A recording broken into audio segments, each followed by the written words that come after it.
Hi friends, ज्ञान भारती के इस नए वीडियो में आपका स्वागत है। और जैसा कि हम मध्य प्रदेश की जनजातियों को पढ़ रहे हैं, तो उसी सिलसिले में आज हम पढ़ेंगे भील जनजाति के बारे में A to Z संपूर्ण जानकारी, जो कि आपको प्री और मेंस MPPSC में बहुत काम आने वाली है। तो आइए हम शुरू करते हैं। भील जनजाति। भील जनजाति वर्तमान में मध्य प्रदेश की सबसे बड़ी जनजाति, ध्यान रखेंगे, वर्तमान में मध्य प्रदेश की सबसे बड़ी जनजाति भील है। जब हम लोगों ने गोंड जनजाति को पढ़ा था तो भारत की सबसे बड़ी जनजाति गोंड जनजाति थी, लेकिन मध्य प्रदेश की सबसे बड़ी जनजाति भील जनजाति। भील जनजाति है। 2011 की जनगणना के अनुसार भीलों की संख्या 59,93,921। 2011 की जनगणना के अनुसार, 2011 के बाद जनगणना अभी नहीं हुई है, 2025 में प्रस्तावित है। कोविड काल में जनगणना जो है वो पोस्टपोन हो गई थी और 2025 में संभावित है कि हो। तो भीलों की जनसंख्या 2011 की जनगणना के अनुसार 59,93,921 है, जो कि कुल जनजाति आबादी का 39.08% होती है। इसके अलावा देखते हैं उत्पत्ति। इसके बाद उत्पत्ति भील अपना मूल निवास राजस्थान के कुशलगढ़ क्षेत्र के ढोलका को मानते हैं। ध्यान देंगे, राजस्थान के कुशलगढ़ क्षेत्र के ढोलका को भील अपना मूल निवास मानते हैं। इनका मूल प्रोटो ऑस्ट्रेलाइड, ध्यान देंगे, मूल इनका प्रोटो ऑस्ट्रेलाइड है। प्रोटो ऑस्ट्रेलाइड परिवार का इनको माना जाता है। और हर्बर्ट रिजले ने भीलों को द्रविड़ माना है। ये भी हमें ध्यान रखना है कि हर्बर्ट रिजले ने भीलों को द्रविड़ माना है, और जो इनका मूल परिवार है वो प्रोटो ऑस्ट्रेलाइड है। भील शब्द की उत्पत्ति संस्कृत भाषा के भिल शब्द से मानी जाती है। भील शब्द द्रविड़ भाषा के बील से बना है, जिसका अर्थ धनुष और तीर होता है। तो शब्द की उत्पत्ति देखते हैं एक बार फिर। भील शब्द की उत्पत्ति संस्कृत भाषा के भिल शब्द से मानी जाती है। भिल शब्द द्रविड़ भाषा के बील से बना है, जिसका अर्थ धनुष और तीर होता है। भौगोलिक विस्तार भारत में मुख्य रूप से मध्य प्रदेश, राजस्थान, गुजरात, महाराष्ट्र में, भारतीय अगर दृष्टि से देखा जाए तो भारत में मध्य प्रदेश, राजस्थान, गुजरात और महाराष्ट्र। जहां हम पढ़ रहे हैं मध्य प्रदेश के परिप्रेक्ष्य में, तो मध्य प्रदेश में भील जनजाति सर्वाधिक पश्चिमी मध्य प्रदेश में पाई जाती है। पश्चिमी मध्य प्रदेश यानी कहां? झाबुआ, खरगोन, धार, बड़वानी, अलीराजपुर, रतलाम जिलों में भीलों का निवास स्थान है। पश्चिमी मध्य प्रदेश कहां? झाबुआ, खरगोन, धार, बड़वानी, अलीराजपुर, रतलाम जिलों में भीलों का निवास है। मध्य प्रदेश में सर्वाधिक भील झाबुआ जिले में पाए जाते हैं। ध्यान रखेंगे, सर्वाधिक भील जो है वो झाबुआ जिले में पाए जाते हैं। इसके बाद देखते हैं उपजातियां। उपजातियों में भिलाला, यह भीलों की सबसे बड़ी उपजाति है। ध्यान देंगे, भील से बना हुआ है भिलाला, तो हमें ध्यान रखना है कि भील से भिलाला, जो कि भीलों की सबसे बड़ी उपजाति है। तो भिलाला यह भीलों की सबसे बड़ी उपजाति है। जो ये स्वयं को महाराणा प्रताप के वंशज मानते हैं। मूल स्थान छत्तीसगढ़, भिलाला का मूल स्थान छत्तीसगढ़। महाराणा प्रताप के वंशज भिलाला अपने को मानते हैं, और भिलाला जो भील जनजाति की सबसे बड़ी उपजाति है। ध्यान रखेंगे इस बात को। इसके अलावा तड़वी, औरंगजेब के शासनकाल में कुछ भीलों ने इस्लाम धर्म अपना लिया था, इन्हें ही तड़वी भील कहते हैं। तो तड़वी को याद रखेंगे कि जो भील मुसलमान बन गए, औरंगजेब के शासनकाल में मुसलमान धर्म, इस्लाम धर्म अपना लिया, उन्हें तड़वी भील कहते हैं। तो भिलाला सबसे बड़ी उपजाति जो कि महाराणा प्रताप के वंशज हैं, और तड़वी जो कि इस्लाम धर्म अपना चुके हैं, औरंगजेब के शासनकाल में अपनाए थे लोगों ने, तो उन्हें तड़वी भील कहते हैं। इसके बाद तीसरे नंबर पे आता है मदवी। इन्हें बदवों और भगत भी कहते हैं। ध्यान रखेंगे, इन्हें बदवों और भगत भी कहते हैं। इस जनजाति के भील सबसे पवित्र व्यक्ति माने जाते हैं। कौन से? मदवी भील सबसे पवित्र भील माने जाते हैं। इन्हें बदवों और भगत भी कहते हैं। इसके बाद पुजारो भील जनजाति के चिकित्सक होते हैं। इन्हें औषधियों तथा रोगों के उपचार का विशेष ज्ञान होता है। पुजारो जो है वो भील जनजाति के चिकित्सक होते हैं, औषधियों का इन्हें विशेष ज्ञान होता है। इसके अलावा कोटवार, इस जनजाति के व्यक्ति भीलों के गांव का प्रशासन देखते हैं। कोटवार जो होते हैं भीलों के गांव का प्रशासन देखते हैं। इसके अलावा भीली, पटेलिया, बरेला, राठ, रथियास, बैगास, धानुका और नायकाड़ा अन्य प्रजातियां हैं, लेकिन जो मुख्य हैं, जो आ सकती हैं, जिनके बारे में क्वेश्चन बन सकते हैं, वो हमने पढ़ ली। वो है भिलाला, ये सबसे बड़ी उपजाति है, और महाराणा प्रताप ये मानते हैं कि ये महाराणा प्रताप के वंशज हैं। तड़वी जो कि इस्लाम धर्म अपना चुके हैं। मध्वी, इन्हें बधवों और भगत भी कहते हैं, सबसे पवित्र भील माने जाते हैं। पुजारो, ये चिकित्सक होते हैं। और कोटवार, ये जनजाति, ये जो भील होते हैं, ये भीलों के गांवों का प्रशासन जो है वो देखते हैं। अब इसके बाद देखते हैं गोत्र। गोत्र भीलों में 71 गोत्र यानी कुल हैं, जिसमें से 88 टोटमिक गोत्र, 17 पेड़ पौधों पर आधारित, 19 पशु पक्षियों पर आधारित और 12 अन्य प्राकृतिक वस्तुओं के आधार पर हैं, जिनमें से सन्यान गोत्र, ध्यान रखेंगे कुछ चुनिंदा गोत्र लेके मैं आया हूं। पहला है सन्यान गोत्र, ये भील बिल्ली की पूजा करते हैं। सन्यान गोत्र ध्यान रखेंगे, सन्यान गोत्र जो है वो बिल्ली की पूजा करते हैं। सिंगड़वा गोत्र, ध्यान रखेंगे, सिंगाड़वा गोत्र, ये भील बैलों को पवित्र मानते हैं तथा बैलों की पूजा करते हैं। बैल इनके लिए पूजनीय है। तो पहला सन्यान गोत्र जो बिल्ली की पूजा करते हैं, और दूसरा सिंगाड़वा गोत्र जो बैलों को पवित्र मानते हैं। ध्यान रखेंगे, सिंगाड़वा गोत्र ये बैलों को पवित्र मानते हैं। तीसरा है निंगवाल्या गोत्र। कौन सा? निंगवाल्या गोत्र। कौन सा? निंगवाल्या गोत्र। ये भील निंगवाल्या मछली को पवित्र मानते हैं। निंगवाल्या मछली के नाम पर ही इनका गोत्र निंगवाल्या पड़ गया है। इसके बाद चौथे नंबर पर है अटक गोत्र, राजस्थान में पाए जाते हैं। इन्हें कटारिया भी कहते हैं। कटारिया सरनेम अगर आपने कभी सुना हो, मैंने सुना है लेकिन मुझे याद नहीं आ रहा है। अटक गोत्र राजस्थान में पाए जाते हैं, इन्हें कटारिया भी कहते हैं। तो कुल 71 गोत्र होते हैं, जिनमें 48 टोटमिक गोत्र होते हैं और बाकी 17 पेड़ पौधों पर आधारित, 19 पशु पक्षियों पर आधारित, 12 अन्य प्राकृतिक वस्तुओं पर आधारित होते हैं, जिनमें से अपन ने 4 पढ़े हैं हम लोगों ने। सन्यान गोत्र बिल्ली की पूजा करते हैं, सिंगाड़वा गोत्र बैलों को पवित्र मानते हैं, बैलों की पूजा करते हैं, निंगवालिया गोत्र निंगवालिया मछली को पवित्र मानते हैं, उसी के नाम पर निंगवालिया गोत्र है, और अटक गोत्र जो राजस्थान में पाए जाते हैं, इन्हें कटारिया भी कहते हैं।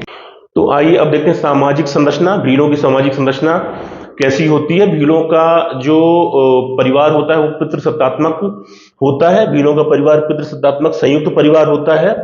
भील पहाड़ों पर घर बनाते हैं, इन्हें टपरा या कू कहते हैं। कहाँ घर बनाते हैं? पहाड़ों पर घर बनाते हैं, इन्हें टपरा, आपने सुना होगा टपरा, टपरा या कू कहते हैं। कू हमें याद रखना है। तो ये जो घर पहाड़ों पे बनाते हैं उसे टपरा या कू कहते हैं। फाल्या भीलों के घरों के समूह को कहते हैं। जब बहुत सारे टपरा या कू एक जगह पर इकट्ठा हो जाएंगे तो उन्हें क्या कहेंगे? फाल्या। सबसे पहली श्रेणी बनेगी टपरा या कू, टपरा या कू। उसके बाद बहुत सारे टपरा या कू जब एक जगह पर इकट्ठे हो जाएंगे, एक बस्ती बस जाएगी, उसे कहा जाएगा फाल्या। फाल्या भीलों के घर के समूह को कहते हैं। कई फाल्या मिलकर गांव का निर्माण करते हैं, जिसे पाल कहते हैं। तो बहुत सारी जो फालियां हैं, यानी बहुत सारे टपरा या कू हैं, उनकी जो छोटी छोटी श्रेणियां हैं वो मिलकर एक गांव का निर्माण करेंगी। उस गांव को पाल कहते हैं। पाल का मुखिया गोमती होता है। तो वो पाल जो है उसका मुखिया कौन होगा? गोमती होगा। पाल क्या है? भीलों का एक गांव है। भील कहां? पहाड़ों पर घर बनाते हैं, जिसे टपरा या कू कहते हैं। बहुत सारे जो कू हैं वो छोटे छोटे कू मिलकर फाल्या का निर्माण करते हैं, और बहुत सारे फाल्या का समूह मिलकर जो एक गांव बनाता है उसे पाल कहते हैं। और पाल का जो मुखिया होता है वो गमेती होता है। क्या होता है? गमेती। पाल का मुखिया गमेती होता है। ध्यान रखेंगे, पाल का जो मुखिया होता है वो गमेती होता है। गांव को पाल कहते हैं और पाल का मुखिया जो है वो गमेती होता है। इसके बाद आगे की जो कैटेगरी बनती है वो है पटेल। गांव का प्रशासनिक अधिकारी पटेल फाल्या में रहता है। फाल्या, जैसा कि मैंने आपको बताया था, फाल्या बहुत सारे कू या टपरा मिलकर फाल्या का निर्माण करते हैं। तो फाल्या में निवास कौन करता है? पटेल। और पटेल गांव का प्रशासनिक अधिकारी होता है। पटेल फाल्या में रहता है, ध्यान देंगे। तो ये रहा पटेल। पटेल के बाद तड़वी। पटेल का सहायक पटेल की अनुपस्थिति में कार्य करता है। यानी तड़वी कौन है? तड़वी, ये तड़वी दूसरा तड़वी है। पटेल के बाद तड़वी जो कि गांव का प्रशासन देखता है, पटेल का सहायक होता है, और पटेल की अनुपस्थिति में प्रशासनिक अधिकारी, गांव के प्रशासनिक अधिकारी के तौर पर कार्य भी करता है, वो है तड़वी। देख सकते हैं आप, तड़वी पटेल का सहायक, पटेल की अनुपस्थिति में कार्य करता है। उसके बाद तीसरा है डाहला, डाहला गांव का सबसे बुजुर्ग आदमी को कहते हैं डाहला। गांव का सबसे बुजुर्ग और अनुभवी आदमी डाहला कहलाता है। भंडार गृह का संरक्षक होता है। जो इनके फाल्या बनते हैं, फाल्या में एक भंडार गृह होता है, उस भंडार गृह का जो संरक्षक होता है उसे गांव का वो गांव का सबसे बुजुर्ग आदमी होता है, जिसे हम डाहला कहते हैं, जिसे ये लोग भी लोग डाहला कहते हैं। इसके बाद कोटवार गांव का चौकीदार तथा हरकारा होता है। कोटवार कौन होता है? कोटवार गांव का चौकीदार या हरकारा, हरकारा यानी जो संदेश वाहक होता है, जो एक संदेश को एक जगह से दूसरी जगह ले जाता है, वो हरकारा कहलाता है। तो कोटवार गांव का चौकीदार तथा हरकारा होता है। तो एक बार फिर देखते हैं, पटेल गांव का प्रशासनिक अधिकारी, तड़वी पटेल का सहायक और पटेल की अनुपस्थिति में काम करता है। डाहला गांव का सबसे बुजुर्ग आदमी और किसका रक्षक होता है? वो भंडारगृह का संरक्षक होता है। कोटवार गांव का चौकीदार तथा हरकारा होता है, उसे कोटवार कहते हैं। इसके बाद पुजारा, पूजा पाठ, जैसा कि नाम से स्पष्ट है, पुजारा पूजा पाठ का काम करता है। बड़वा डॉक्टर, देवी देवताओं का भार। बड़वा जो होता है वो एज ए चिकित्सक काम करता है और देवी देवताओं का भार यानी देवी देवताओं का पूजन करता है। वो उसी के कंधों पर वो भार रहता है कि आपको करना है। गायक, कामडो बजाकर देवी गीत गाना। कामडो एक वाद्य यंत्र होता है, वो बजाकर देवी गीत गाने का काम गायक का होता है। तो ये कैटेगरियां हैं जो सहायक का काम करती हैं, प्रशासनिक व्यवस्था बनाती हैं भीलों के गांव की। इसके बाद देखते हैं खान पान। राबडो मुख्य भोजन होता है, राबडो नाम है। मकई की धूली और छाछ मिलाकर बनाया जाता है। मकई को पीसकर उसका पाउडर बनाया जाता है और फिर उसमें छाछ मिलाई जाती है, वो मिलाकर राबड़ो बनाया जाता है, जो इनका मुख्य भोजन है। उसके अलावा ताड़ी और महुआ की शराब का सेवन भी करते हैं, बहुत पसंद करते हैं। इसके अलावा मक्के की रोटी तथा कड़कनाथ मुर्गा खाते हैं। मक्के की रोटी बहुत पसंद है, साथ में कड़कनाथ मुर्गा, बहुत प्रसिद्ध मुर्गा उस क्षेत्र का, पश्चिमी मध्य प्रदेश का कड़कनाथ मुर्गा इन्हें बहुत पसंद है, साथ में मक्के की रोटी। वस्त्र और आभूषण की बात करें, भील जनजाति संसार की सबसे अधिक श्रृंगार प्रिय जनजाति तथा भीली स्त्रियां संसार की सर्वाधिक गहना प्रिय स्त्रियां होती हैं। ध्यान देंगे, भील संसार की सर्वाधिक श्रृंगार प्रिय और भीली जनजातियां सर्वाधिक गहना प्रिय स्त्रियां होती हैं। स्त्रियां सिर पर झेला और बसका, चांदी से निर्मित इनके अलंकार हैं, ये पहनती हैं। सिर पर झेला और बसका जो कि चांदी से निर्मित है, और अंगरखा नामक वस्त्र पहनती हैं। पुरुष धोती बंडी, सिर पर चमकदार पगड़ी पहनते हैं। युवा बांसुरी बजाते हैं, युवा अपने साथ बांसुरी रखते हैं और बांसुरी बजाते हैं। जन्म संस्कार देखते हैं। जन्म संस्कार सांता प्रथा बहुत महत्वपूर्ण है, अलग से कई बार पूछा जाता है मेंस में सांता प्रथा के बारे में। दूसरा पूछा जा सकता है आपसे सांता प्रथा के बारे में। दूसरा, सांता प्रथा को ध्यान से देखेंगे, सिंगल लाइन फैक्ट्स के रूप में भी सवाल पूछा जा सकता है कि किस जनजाति द्वारा ये अपनाया जाता है या किस समय होने वाला ये संस्कार है। तो जन्म संस्कार में देखेंगे सांता प्रथा शिशु जन्म के 7वें दिन मनाया जाता है। ध्यान देंगे, सांता प्रथा शिशु जन्म के 7वें दिन मनाया जाता है। प्रसूता को हल्दी स्नान कराया जाता है। इसी दिन सूर्य पूजा तथा नामकरण भी किया जाता है। बच्चे के 12 वर्ष के होने पर दाहिने कंधे पर तीर दागा जाता है। ये 12 वर्ष के होने पर दागा जाता है। लेकिन सांता प्रथा जो है, सांता प्रथा कब होती है? बच्चे के जन्म के 7वें दिन एक जन्म संस्कार है। सांता प्रथा शिशु जन्म के 7वें दिन मनाया जाता है। प्रसूता को हल्दी और स्नान कराया जाता है, हल्दी लगाई जाती है, स्नान कराया जाता है। इसी दिन सूर्य पूजा तथा नामकरण भी होता है। सांता प्रथा के ही दिन बच्चे के 12 वर्ष के होने पर उसे तीर कंधे पर तीर दाग के एक निशान बनाया जाता है। तो ये 12वें वर्ष की प्रक्रिया है, लेकिन मेन सांता प्रथा कब होती है? जन्म के समय। तो आइए अब देखते हैं विवाह पद्धतियां, कितने तरह की विवाह पद्धतियां मुख्यतः पाई जाती हैं देखते हैं। विवाह पद्धतियों में पहला है सामान्य या मगनी विवाह। मगनी विवाह से तात्पर्य मांगा जाता है और सारी चीजें अगर सही हो तो हो जाता है। तो सामान्य या मगनी विवाह, वर पक्ष प्रस्ताव लेकर कन्या के यहां जाता है। कन्या की रजामंदी सर्वोपरि है, यानी जब कन्या रजामंद होगी, मानेगी तो ही विवाह होगा, अन्यथा नहीं होगा। मगनी विवाह, वर पक्ष प्रस्ताव लेकर कन्या के यहां जाते हैं, कन्या की रजामंदी सर्वोपरि है।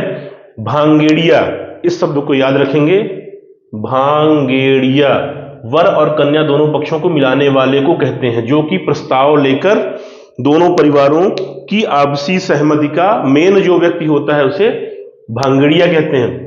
दोनों पक्षों को मिलाने वाला होता है। देजा, देज या दापा, नाम याद रखेंगे, देजा, देज या दापा दहेज को कहते हैं, जो दहेज वर पक्ष द्वारा कन्या को दिया जाता है। एक धनराशि है जो कि निश्चित की जाती है और वो धनराशि जो है वो दी जाती है, तो वर पक्ष द्वारा कन्या को दिया जाता है, वह कहलाता है देजा देजिया दापा। आपसे पूछा जा सकता है। तो दो शब्द हमें यहाँ याद रखने हैं। पहला जन्म संस्कार में सांता प्रथा, दूसरा विवाह में, सामान्य विवाह में भांगड़िया जो कि मीडिएटर होता है दोनों पक्षों के लिए, और देजा देजिया दापा जो कि दहेज होता है और लड़के पक्ष के द्वारा लड़की को, वधु को दिया जाता है। इसके बाद देखते हैं दूसरी पद्धति है लुगड़ा लाड़ी विवाह। लुगड़ा लाड़ी विवाह, ध्यान देंगे, जब किन्हीं कारणों से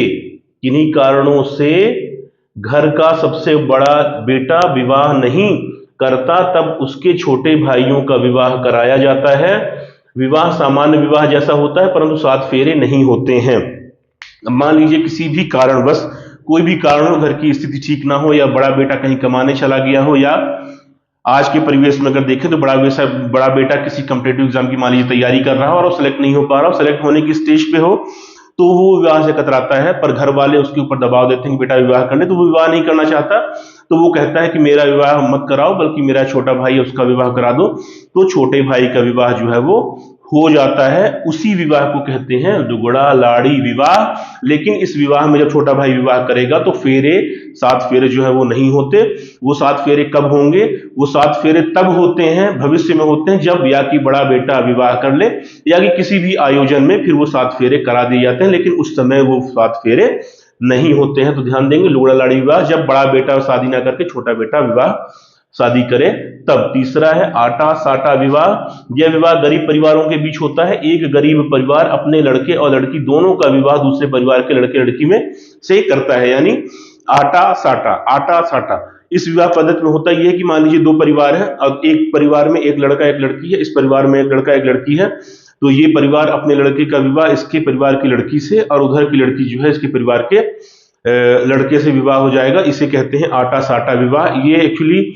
गरीब परिवारों में होता है, जहां पर जो वधु को देने वाली राशि है वो ना हो या कि कम हो या कि देने की स्थिति में ना हो, तो इस ऐसी स्थिति में आटा साटा विवाह होता है, जिससे कि वधु का यानी लड़के का और लड़की का दोनों का विवाह 2 गरीब परिवारों के बीच एक तरह से आदान प्रदान करके हो जाता है। इसके बाद देखते हैं नातरा विवाह। इसे विधवा पुनर्विवाह व देवर विवाह भी कहते हैं। नातरा विवाह विधवा का पुनर्विवाह या देवर के साथ पति की मृत्यु जाने पर उसके छोटे भाई के साथ विवाह कर दिया जाता है, उसे नातरा विवाह कहते हैं। विधवा पुनर्विवाह भी इसे कहते हैं। इसके बाद आई भरायण। इस विवाह में लड़की लड़के को पसंद करती है, परंतु विवाह ना हो पाने की हालत में लड़के के घर जाकर रहने लगती है। आई भरायण, ध्यान देंगे, आई भरायण इसमें होता यह है कि अगर आपसी सहमति नहीं बन पाती और सामान्य विवाह जैसे हमने शुरू में पढ़ा था, मगनी विवाह या सामान्य विवाह की स्थिति नहीं बन पाती, लेकिन लड़की जो है वो लड़के को पसंद करती है और वो अपने घर से भागती है और लड़के के यहाँ जाकर रहने लगती है, उसे कहते हैं आई भरायण। धीरे धीरे जो समाज है वो इस चीज को एक्सेप्ट कर लेता है और लड़की की जो शादी है वो लड़की से करा देता है एक सामान्य विवाह के तौर पर, तो इसे कहते हैं आई भरायण विवाह। इसके बाद अगला प्रकार देखते हैं, आपने नाम सुना होगा गोल गधेड़ो। अगला और महत्वपूर्ण प्रकार है, भीली विवाह पद्धति में बहुत महत्वपूर्ण माना जाता है गोल गधेड़ो। इसे परीक्षा विवाह भी कहा जाता है। एक खंभे या पेड़ पर नारियल या गुड़ को बांधा जाता है। खंभे या पेड़ पर नारियल या गुड़ को बांध दिया जाता है। लड़कियां घेरा बनाकर इसकी रक्षा करती हैं कि कोई लड़का आके इसे निकालने ना पाए, रक्षा करती हैं। लड़के घेरा तोड़ने का प्रयास करते हैं। यह होली के अवसर पर भगोरिया हाट में आयोजित किया जाता है। होली के अवसर पर जो भगोरिया हाट का आयोजन होता है उसमें गोल गधेड़ों का आयोजन किया जाता है। इसमें लड़कियां क्या करती हैं कि एक खंभे पर या पेड़ पर नारियल या गुड़ को बांधा जाता है और लड़कियां घेरा बना लेती हैं और उस नारियल या गुड़ को बचाती हैं कि कोई उसे लेने ना पाए, और जो लड़के होते हैं वो लड़कियों का घेरा तोड़कर उसे लेते हैं और उसे लेने के बाद अपनी पसंद की लड़की को लेकर वहां से भाग जाते हैं। यही होता है गोल गधेड़ो पद्धति का विवाह। इसे हम ध्यान रखेंगे। और ये आयोजित कहाँ होता है? ये भगोरिया हाट में। होली के समय जो भगोरिया हाट का आयोजन होता है उसमें गोल गधेड़ों का आयोजन होता है। इसके बाद देखते हैं पर्व उत्सव और त्योहार। भगोरिया मेला, जैसा कि मैंने आपको बताया कि गोल गधेड़ों का आयोजन भगोरिया में होता है, तो भगोरिया मेला होली के 1 सप्ताह पूर्व फागुन महीने की अंतिम सप्ताह में मनाया जाता है। यह भांगेर देव के नाम पर भांगेर भीलों द्वारा दाहोद के पास प्रारंभ हुआ। बालपुरा का भगोरिया मेला सर्वश्रेष्ठ माना जाता है। मध्य प्रदेश के 5 जिलों झाबुआ, अलीराजपुर, खरगोन, धार तथा बड़वानी में 176 स्थानों पर यह उत्सव मनाया जाता है। ध्यान देंगे भगोरिया मेला में कुछ महत्वपूर्ण चीजें बिल्कुल ध्यान रख लें। होली के एक सप्ताह पूर्व फागुन महीने के अंतिम सप्ताह में मनाया जाता है। भांगेर देव के नाम पर मनाया जाता है। भांगेर भीलों द्वारा दाहोद के पास यह प्रारंभ हुआ। बालापुर का भगोरिया मेला सर्वश्रेष्ठ माना जाता है। ध्यान देंगे, बालापुर का भगोरिया मेला सर्वश्रेष्ठ माना जाता है। मध्य प्रदेश के 5 जिलों झाबुआ, अलीराजपुर, खरगोन, धार तथा बड़वानी में 176 स्थानों पर यह उत्सव मनाया जाता है। भगोरिया पर्व 3 भागों में मनाया जाता है। भगोरिया पर्व भील जनजाति का सबसे महत्वपूर्ण पर्व माना जाता है। भगोरिया पर्व को 3 भागों में बांटा जाता है। मेनली मुख्य 3 भाग होते हैं। पहला होता है तिहवारिया हाट। तिहवारिया हाट भगोरिया के एक सप्ताह पहले से आयोजित होता है, अलग अलग स्थानों पर आयोजित होता है और इसका उद्देश्य ये होता है कि भगोरिया हाट में इस्तेमाल होने वाली वस्तुओं को सामान्य मानव जो है, सामान्य लोग जो हैं भील जनजाति के, वो उसे अलग अलग स्थानों से खरीद सकें और खरीदने के बाद भगोरिया हाट में शामिल हो सके।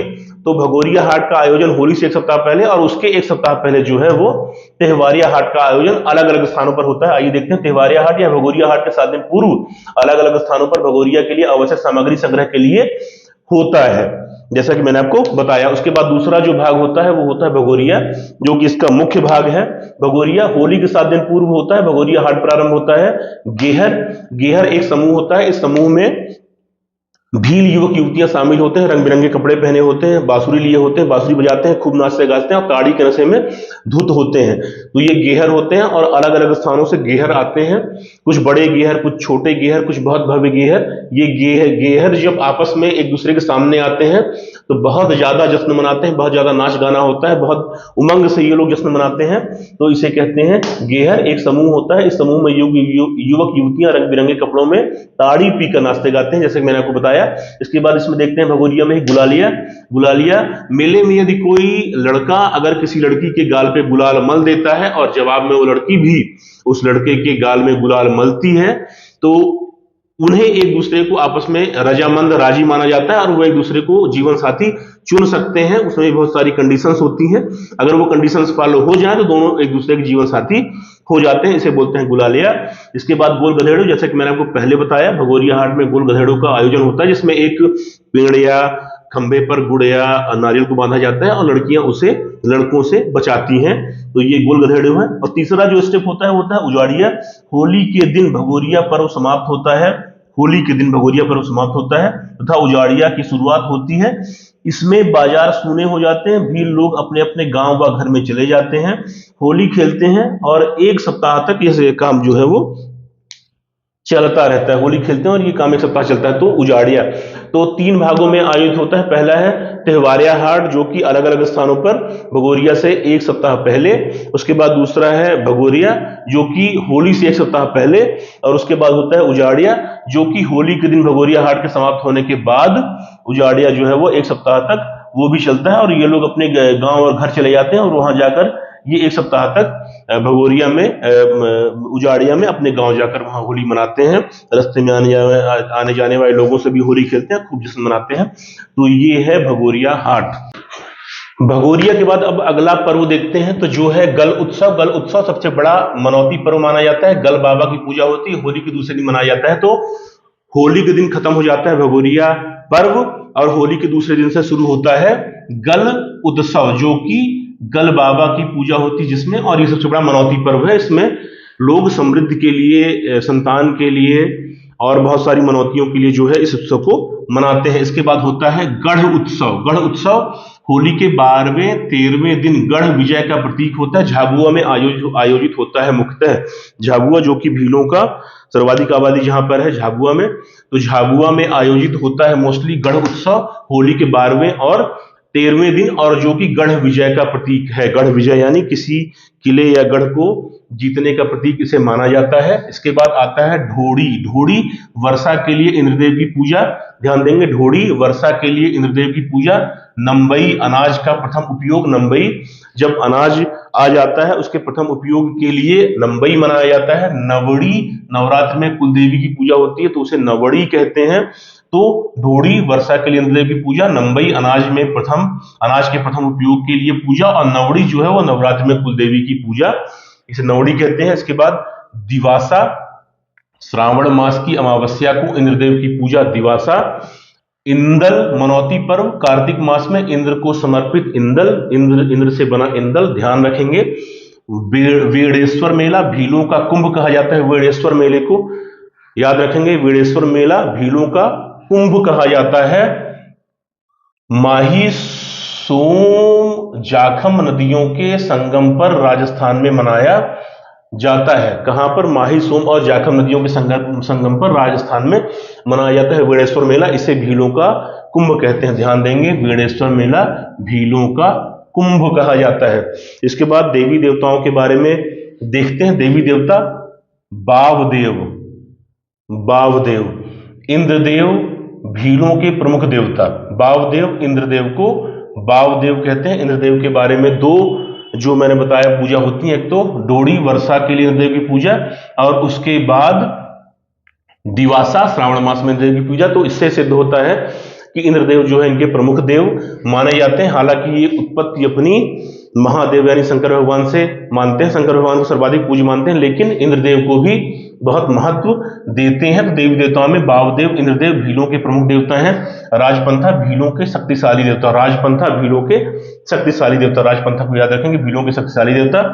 गलदेव भीलों के पितृदेव, गलदेव कौन है? भीलों के पितृदेव, नरसिंह भगवान के समान, नरसिंह भगवान से इन्होंने गलदेव को, नरसिंह भगवान के तुल्य इन्हें गलदेव को माना है। गलदेव भीलों के पितृदेव माने जाते हैं, नरसिंह भगवान के समान इनकी पूजा होती है। कुहाजा संपन्नता तथा पशुओं की रक्षा करने वाले देव जो है वो कुहाजा है, संपन्नता और पशुओं की रक्षा करने वाले। इसके बाद जसमा देवी, लक्ष्मी देवी, दीपावली पर पूजा होती है। जसमा देवी, लक्ष्मी देवी को जसमा देवी के रूप में ये लोग पूजते हैं, दीपावली में इनकी पूजा होती है। आमजा देवी, केलड़ा माता या कुल देवी इन्हें कहा जाता है। इसके अलावा होबड़ा माता, दैनिक व प्राकृतिक प्रकोपों से रक्षा करती हैं होबड़ा माता, और शीतला माता, रकाली देवी भी इन्हें कहते हैं और स्वास्थ्य की रक्षा करती हैं। इसके अलावा भरणी देवी जो कि लोक देवी मानी जाती है, भरणी देवी लोक देवी मानी जाती है। तो ये देवी और देवता हैं जिन्हें हमें ध्यान में रखना है, कुछ लिंक बना लेनी है, और उस लिंक को बनाने के बाद हम ये चीजें नहीं भूलेंगे। इसके बाद देखते हैं महत्वपूर्ण तथ्य क्या है। महत्वपूर्ण तथ्य, सिंगल लाइन फैक्ट्स, एग्जाम के पर्पज से बहुत महत्वपूर्ण, जल्दी से इन्हें देख लेते हैं और ये आपके बहुत काम आएंगे, चाहे प्री हो चाहे मेंस हो। महत्वपूर्ण तथ्य, कृषि भीलों के आय का प्रमुख स्रोत है, ध्यान देंगे, कृषि भीलों के आय का प्रमुख स्रोत है। भील झूम खेती करते हैं, झूम खेती, इसे स्थानांतरित खेती, चिमाता खेती, दाह दिया खेती भी कहा जाता है। झूम खेती, तो ध्यान देंगे, भील झूम खेती करते हैं, झूम खेती को स्थानांतरित या चिमाता खेती या दाह दिया खेती भी कहते हैं। हलमा परंपरा, हलमा परंपरा बहुत महत्वपूर्ण है, ध्यान देंगे, भील समाज में मदद की एक परंपरा है। हलमा भील समाज में मदद की एक परंपरा है। 2005 में हलमा शिव गंगा नामक संगठन ने शुरू किया। हलमा को शिव गंगा नामक एक संगठन ने शुरू किया जो कि भीलों में किसकी मदद की, सहयोग की एक परंपरा है। गरीब परिवारों में आपस के सहयोग से मदद करना हलमा है, जिसे 2005 में शिव गंगा नामक संस्था ने शुरू किया था। महेश शर्मा को भील समाज में झाबुआ का गांधी कहा जाता है। हलमा में इनके सहयोग के 2019 में इन्हें पद्मश्री मिला। नाम याद रखेंगे, महेश शर्मा, महेश शर्मा भील समाज में झाबुआ का गांधी, झाबुआ का गांधी, किसे? महेश शर्मा भील समाज में झाबुआ का गांधी कहा जाता है इन्हें।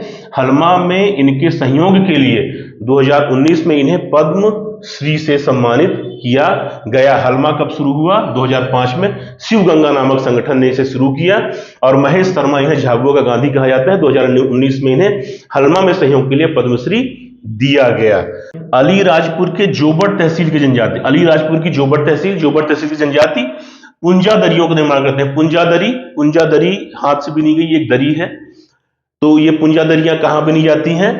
जोबट तहसील के जनजातियों द्वारा, इसे हम ध्यान देंगे। इसके अलावा इसके बाद देखते हैं घोटिया अंबा का मेला बांसवाड़ा, घोटिया अंबा का एक मेला बांसवाड़ा राजस्थान में, भीलों का कुंभ कहते हैं, जैसा कि भीलों का कुंभ मैंने वेणेश्वर मेला को आपको बताया था, इसी तरह घोटिया अंबा का मेला बांसवाड़ा राजस्थान में आयोजित किया जाता है, इसे भी भीलों कुंभ कहते हैं। भील समुदाय का प्रिय संबोधन मामा है, ध्यान देंगे, भील समुदाय का प्रिय संबोधन क्या है? मामा। मामा भील समुदाय का प्रिय संबोधन है। इसके बाद देखते हैं मध्य प्रदेश का पहला भील रेडियो केंद्र। भील रेडियो केंद्र भावरा अलीराजपुर में है। भावरा अलीराजपुर में भील जनजाति का पहला रेडियो केंद्र है। कहां? मध्य प्रदेश का पहला भील रेडियो केंद्र भावरा भावरा अलीराजपुर, ध्यान देंगे। बाबा बालेश्वर दयाल को भीलों का गांधी कहा जाता है। बाबा बालेश्वर दयाल को भीलों का गांधी कहा जाता है। भीलों का गांधी, दो चीजें आई, बाबा बालेश्वर दयाल भीलों का गांधी, और महेश्वर शर्मा झाबुआ का गांधी, दोनों चीजें अलग अलग हैं, दोनों को हम ध्यान रखेंगे। महेश शर्मा, इनने हलमा में सहयोग किया था, इसके लिए इन्हें झाबुआ का गांधी कहा जाता है। और बाबा बालेश्वर दयाल संपूर्ण भील समाज के लिए इनने बहुत महत्वपूर्ण कार्य किए हैं, इसलिए इन्हें भीलों का गांधी कहा जाता है। भील भगवान शंकर को अपना संरक्षक और पिता मानते हैं। भील आत्मावादी होते हैं, ये भैंस के प्रति आदर व श्रद्धा रखते हैं। तो कहां से? शंकर भगवान को अपना संरक्षक और पिता मानते हैं, आत्मावादी होते हैं, आत्मा पर विश्वास करते हैं, और भैंस को अपना पवित्र पशु मानते हैं। मैताड़ा प्रथा उदयपुर के भीलों में पाई जाती है। इस प्रथा में जुर्माना वसूला जाता है। भील सड़कों पर जाने वाले लोगों के साथ नृत्य करते हैं, खेलते हैं और जुर्माना वसूल करते हैं। ये एक तरह की पद्धति है मैताड़ा प्रथा। पिथौरा, यह एक चित्रकला है जो दीवारों पर नवई पर्व में बनाया जाता है। इस चित्रकला में देवी देवताओं का प्रतिनिधि पशु घोड़ा बनाया जाता है। भूरीबाई, पद्मश्री, पेमा फाल्या, शिखर व तुलसी सम्मान प्रमुख कलाकार हैं। तो पिथौरा क्या है?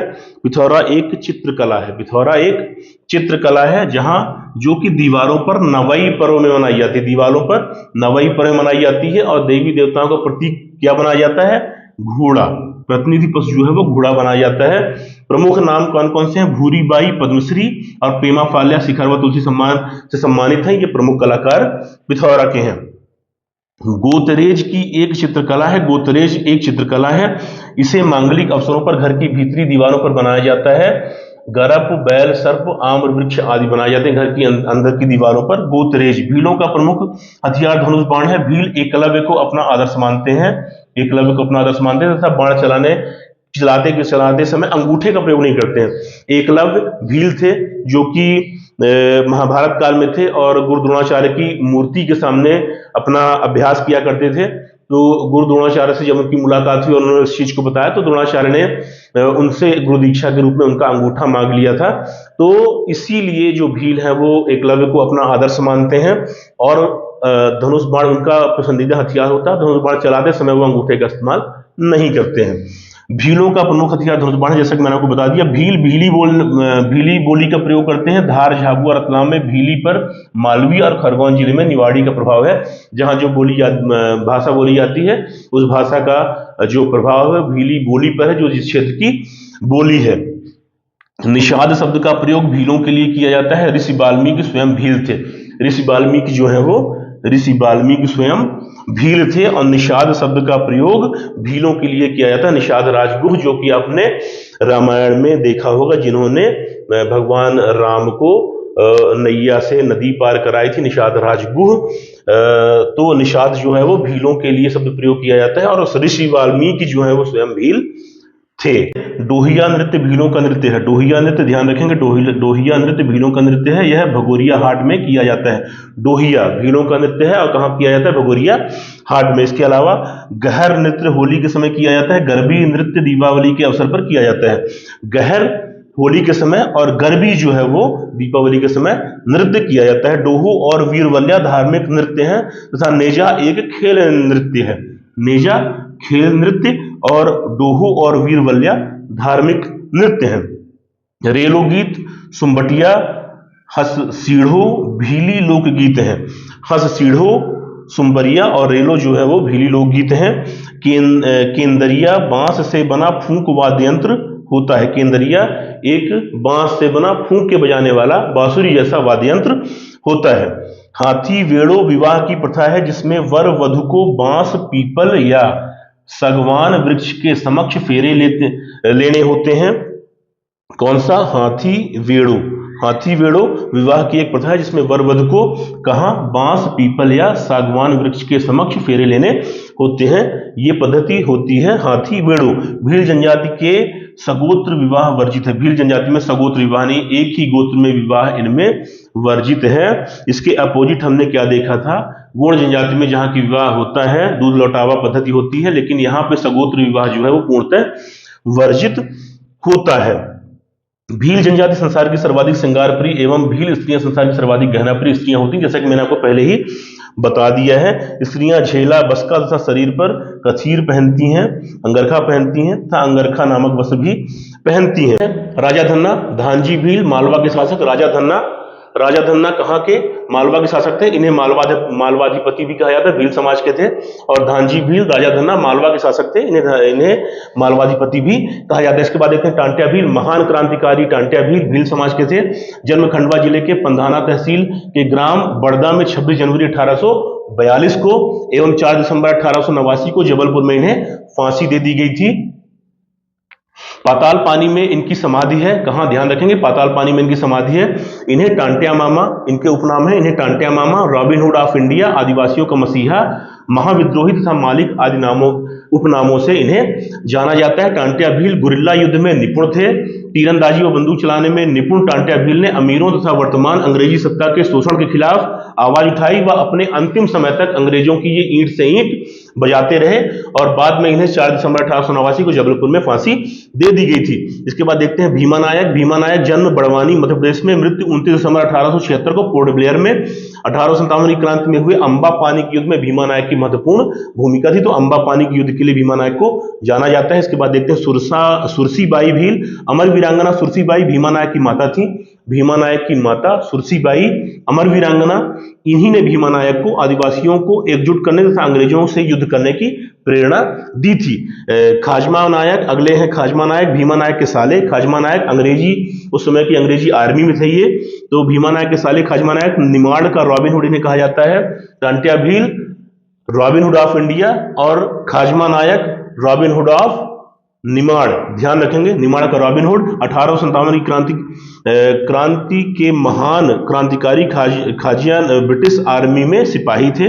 इसके बाद सीताराम कंवर, जन्म खरगोन जिले के डांग गांव में हुआ था। डांग गांव में 1857 में हुए विद्रोह में सीताराम कंवर ने अंग्रेजों को घुटने टेकने पर मजबूर कर दिया था। अंग्रेजों की हार हुई थी वहां पे, और उस हार में जो सबसे बड़ा योगदान था वो सीताराम कंवर का था। उन्हीं के गांव में, डांग गांव में 1857 के विद्रोह में सीताराम कंवर ने अंग्रेजी सेना को हराया था। उसके बाद रघुनाथ सिंह मंडलोई, मालवा व निमाड़ क्षेत्र में 1857 की क्रांति में ज्वाला भड़काने वाले अमर शहीद टांडा बरूद के निवासी थे। इन्हें बीजागढ़ के किले से पकड़ा गया था। बीजागढ़ के किले में इनकी लोकेशन मिली और वहां से घेर के इनको पकड़ा गया। तो रघुनाथ सिंह मंडलोई जो कि मालवा व निमाड़ में सक्रिय थे, 1857 की महान क्रांति की ज्वाला जो है उन्होंने मालवा निमाड़ में इन्हीं के माध्यम से जो है वो फैली थी। तो ये कुछ महान क्रांतिकारी, महान व्यक्तित्व थे भील समाज के। आशा है आज का जो भील जनजाति का के बारे में आपने पढ़ा वो आपके काम आएगा। सिंगल लाइन फैक्ट्स भी और बाकी मेंस और प्री के एग्जाम के पर्पज से भी आपके वो काम आएगा। आशा है आप लोग लगातार पढ़ते रहेंगे, सफलता एक दिन आपको जरूर मिलेगी। तब तक के लिए नमस्कार।